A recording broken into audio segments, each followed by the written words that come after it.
Тозығы жеткен трансформаторлар былтыр толықтай жаңартылыпты. Сонымен қоса аймақта 32 нысан модернизацияланған. Оның 16-сы қалада болса, қалғаны аудандарда. Ескіні жаңамен ауыстырған соң сәйкесінше электр қуаты 71% артқан. Пресс-турда Атырау жарық акционерлік қоғамының президенті Мейірбек Құбашев жаңа элегазды ажыратқыштары жоғары сапалы көрсеткіштермен ерекшеленетінін айтты. Осы жерде де мына привоздан көріп отқан, осы да 23 жылы салынған трансформаторлық пунктіміз. Осы жерде де кезіндегі енді 70-80 жылы салынған жаңағыдай қосалқы станциямыз енді моральді физически де енді ескіргесін.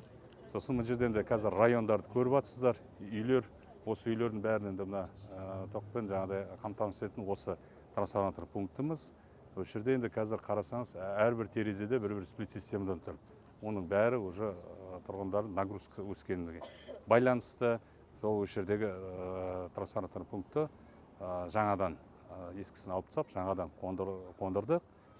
Сонымен қатар ішіндегі трансформаторлардың қуатын өсірдік. Қазір 2 трансформатор 630 киловольт амперный 2 трансформатор тұр. Осының бәрі енді бізге осы жердегі тұрғын үйлердің жаңағыдай тоқтан ертең авариялық жағдайда, жаңағыдай жаздық кезде жетіспеушілік жағынан да бәрінен осы көмек көрсетеді.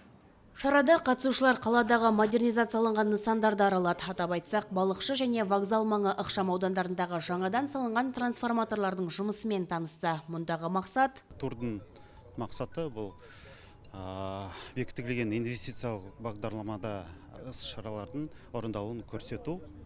Яғни тарифке кіретін ақша, қаражат және шығындарды қайда бар жатқан, қайда жұмсалып отырған, соның бәрін көрсету.